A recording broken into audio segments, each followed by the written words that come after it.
টানা এক সপ্তাহের বেশি কর্মবিরতি চলছে সাফাই কর্মীদের। আসানসোল পৌর নিগমের প্রায় ৩৫০০ সাফাই কর্মী, ফলে পুরো এলাকার ১০৬টি ওয়ার্ডে টানা ৮ দিন ধরে সাফাই নিকাশি সম্পূর্ণ বন্ধ। নানা এলাকায় আবর্জনার পাহাড় জমেছে। আজ অর্থাৎ শুক্রবার এই ঘটনায় পথে নামল কংগ্রেসের কর্মী ও সমর্থকেরা। এদিন কংগ্রেসের কর্মী ও সমর্থকদের হাতে ঝান্ডা নিয়েও বিক্ষোভ করতে দেখা যায় এবং একই সাথে এদিন ঝাঁটা ও কোদাল হাতে তারা রাস্তাও পরিষ্কার করে।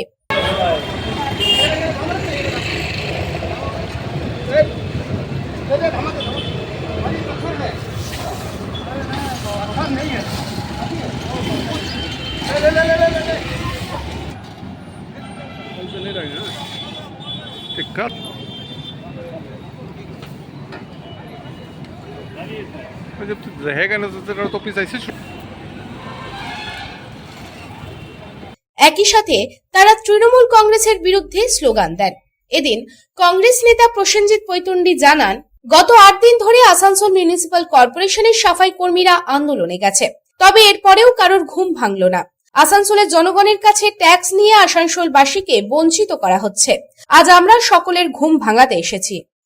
গত ৮ দিন ধরে আসানসোল মিউনিসিপাল কর্পোরেশন এলাকায় পরিষ্কার পরিচ্ছন্নের যারা করে সাফাই কর্মীরা, তারা কাজ বন্ধ রেখেছে, তারা আন্দোলনে গেছে।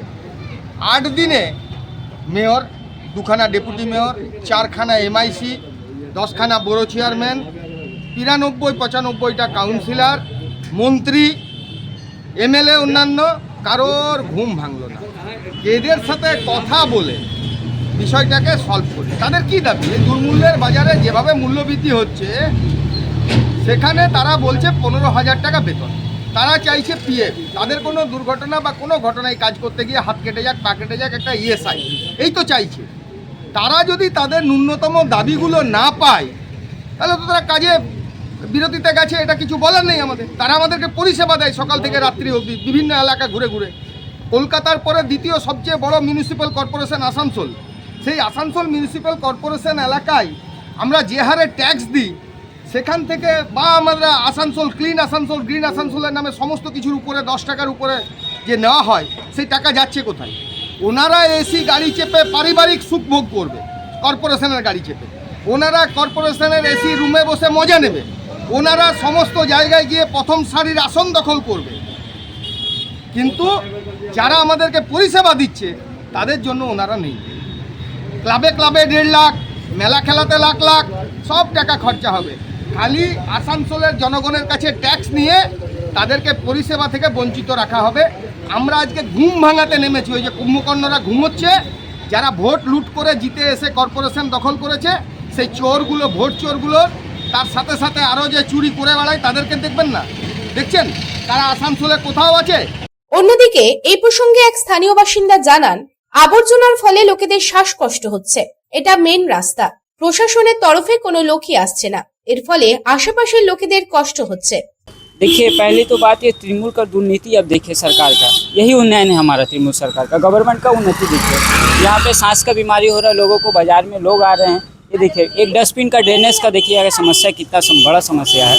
यहाँ पे आम पब्लिक कैसे जाएगा? ये देखिए रास्ता में आदमी लोग गिर पड़ जा रहा है। रात में एक्सीडेंट हो गया यहाँ पे एक बाइक का। और बाजार का मेन रास्ता है, यहाँ से आदमी रोड जाता है, इधर से गोराई रोड जाता है। ये रास्ता अब बगल में थाना है, यहाँ पे कोई एक्शन नहीं लिया जा रहा है। कॉर्पोरेशन से कोई प्रकार का यहाँ पे लोग नहीं आ रहा है। ठीक है, ये तृणमूल का दुर्नीति है।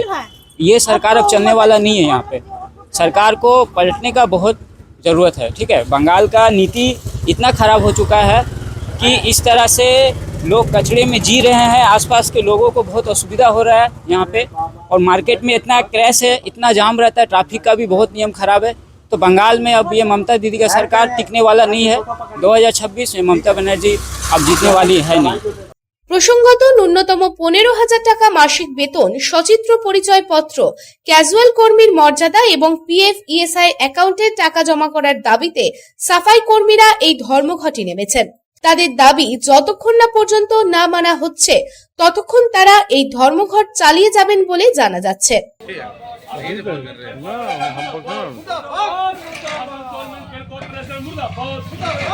अरे सफाई नहीं तो तृणमूल कांग्रेस दूर हटो। अरे सफाई नहीं तो तृणमूल कांग्रेस दूर हटो। अरे सफाई सफाई नहीं तो तृणमूल कांग्रेस दूर हटो वंदे मातरम। আসানসোল থেকে সন্তোষ মণ্ডলের রিপোর্ট, পাবলিক টাইমস। आपके सपनों की नींव हो सबसे मजबूत। उसे दीजिए मजबूती का डोज। JBG हेक्सा TMT, मजबूती का डोज पक्का है।